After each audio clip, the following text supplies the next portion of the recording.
What's up, guys? Another episode of Vaping with Caleb.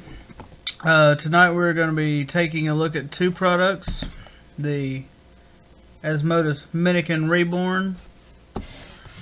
And this packaging looks like crap, but the Cloud Chasers Inc. Maximaus Subohm tank. Before we get to that, like always, cover a little bit of advocacy. We are having a lot of problems here in the U.S., so if you're not a member of CCI or your local vape advocacy groups, and if you're not a group of the Ultimate Vapors Alliance, go ahead and check them out. Things are still pretty hectic. It's going to be a long, hard fight, I believe. So we need everybody to definitely do what you can. Support your local vape shops. Call your government. Call your representatives in your state. Do what you can to help fight for flavors and for vaping altogether. I don't think they're going to stop at just attacking our flavors. I think they're going to end up coming pretty hard at us for everything. With that being said, let's go ahead and drop down. Take a look at these two guys up close. I'll bring it back up top. Give you some pros, cons, and what I think about it. Alright, guys. Let's get ready to take a look at the Asmodus Minikin Reborn and the Cloud Chasers Maximaus tank.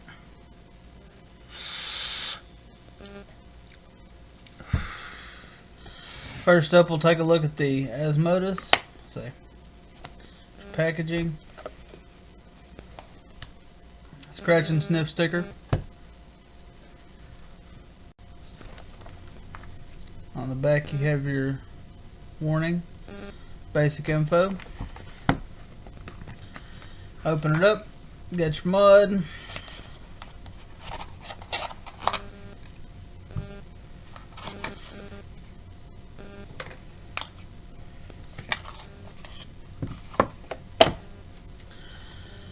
Battery safety card. More mods need to be coming with these.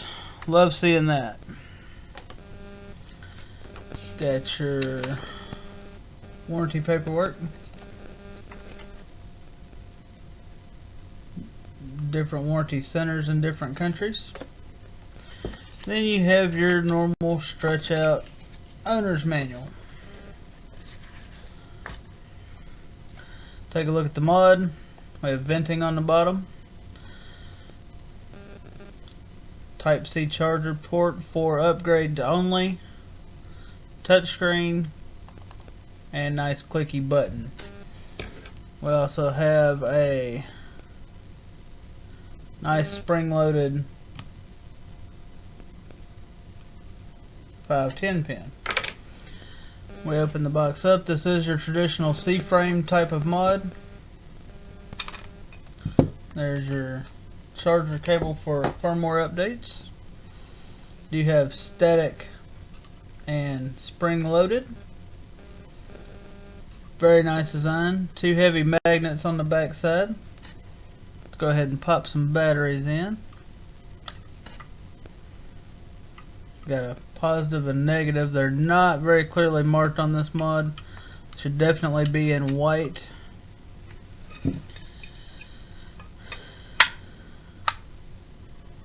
And then we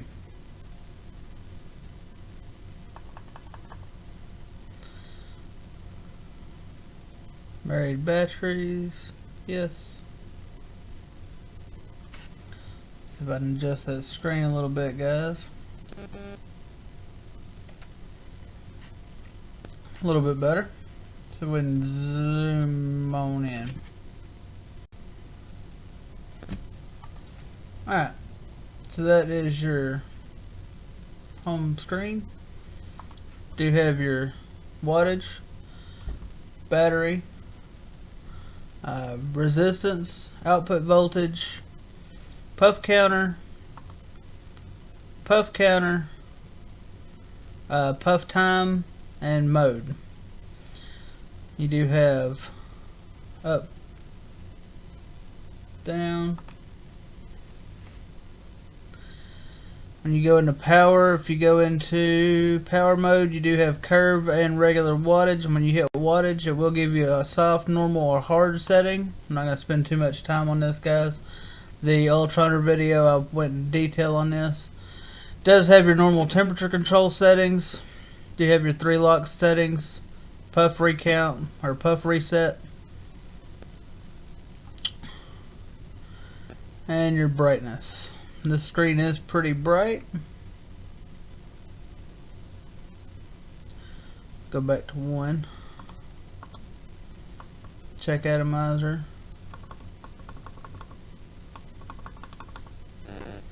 There's your chipset. This is a 168 watt device. Goes from 5 watts all the way up to 168. Standard C-frame, very heavy, very rugged feeling design on this. Now that we've got that set up, let's take a look at this tank. Packaging, you're not going to have much of anything. Open it up, you get your owner's manual. Turn that light compensation back on, brighten this back up a little bit. Now, they do say this is a protruding 510 copper pin, so it is hybrid safe.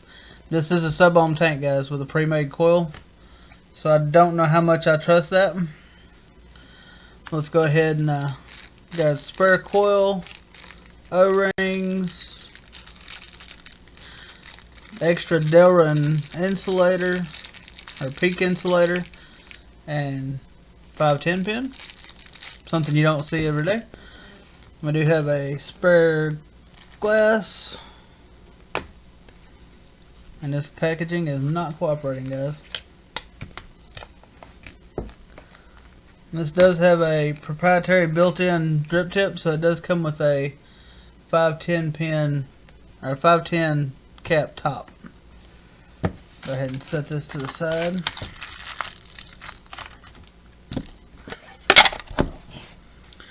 Alright, guys, like I said, you do have a built-in drip tip. There's no changing this. You have a locking dual Cyclops style airflow. Pretty big airflow. Does lock on each end. Does have a protector on the bottom that does come off.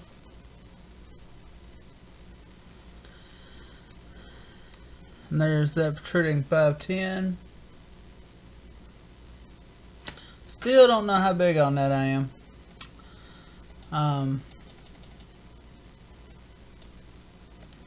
Anyways, you give that a quarter turn. That pops out. You can see some machining marks in here, but it does look nice and clean. There's no juice or residual oils of any kind.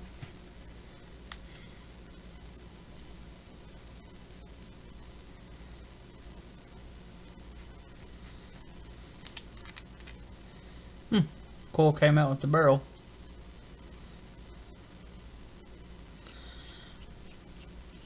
Pretty tight fit. There's your coil. This is a 0.2 ohm, 60 to 120 watts Canthal.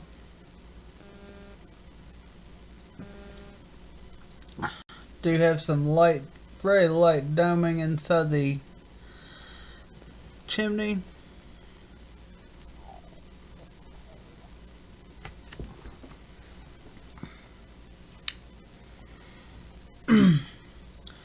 There is your base. I'm wondering, did it just pop out? Huh. That's pretty. There is your peak insulator. And firing pin, 510 pin. It just pops out like so.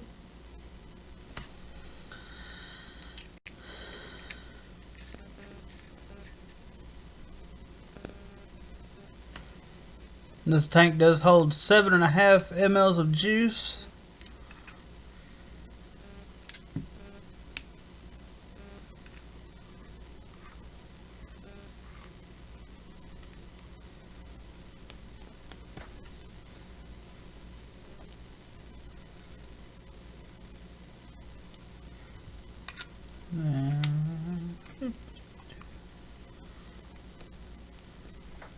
Quarter turn, she's closed. Alright guys, I'm going to fill this up with some liquid and we'll bring it back up top and I'll give you my thoughts on it. Alright guys, that was up close look at the Maximaus tank from CCI and the Asmodus Reborn. There it goes. Alright, one thing I did do on the Reborn was they had a upgrade to fix some of the flaws in the chipset, and it also bumps it up from 160 to 190. I believe it's 168 to 190. So I did go ahead and do that.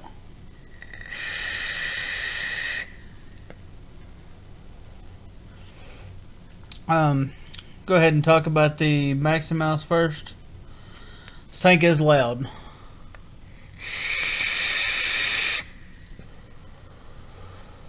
But it is cloudy. Flavor is decent for being as wide open as it is. I've been running it about halfway open.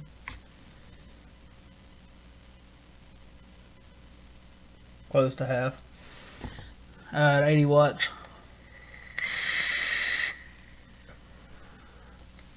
And I found that a nice happy spot. The flavor, like I said, is pretty decent for being as cloudy as it is. This is the 0.2 ohm coil. The coils are 0.2 or 0.5. It does guzzle some juice, guys. The 0.2 and the 0.5 both. The 0.2 is a little worse, but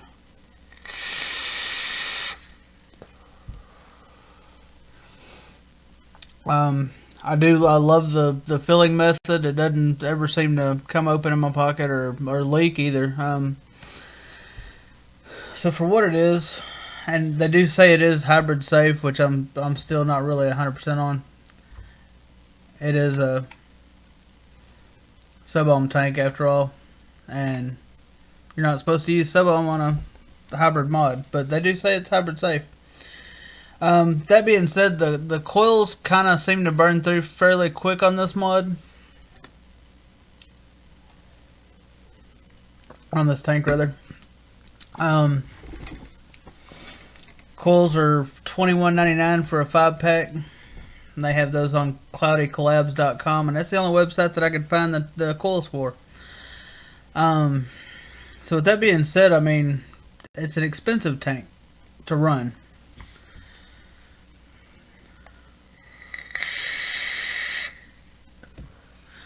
In all honesty, I'm kind of let down on it. The tank itself is selling for $29.99, which isn't going to break the bank anywhere. But, like I said, 22 bucks for a 5-pack coils, and I've been going through about 3 coils a week.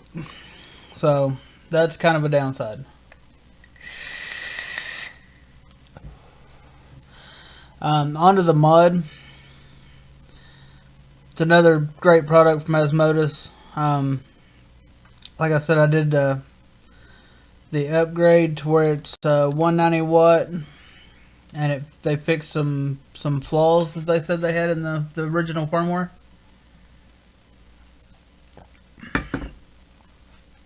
It is a little heavier than some of the other Asmodus mods, but it is your traditional C-frame solid metal. So, but it's also one of the cheaper mods. I found it. ElementVape.com had it for $58.95. I think they only had the orange and black in stock right now. It does come in solid black, orange and black, green and black, royal blue, and silver. So yeah, I mean, it's got a wide variety of colors. Didn't have any problems doing the firmware upgrade. Took about a minute and a half probably to download it and install it.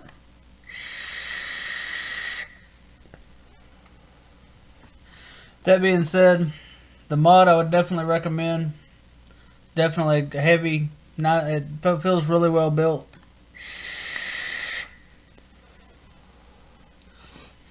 Don't have any problems with changing anything in your pocket or anything like that.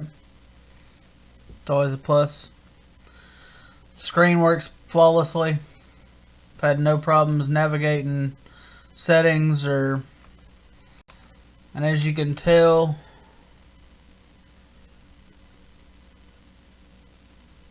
probably can't see that, the puff counter is almost at 2,500 so far.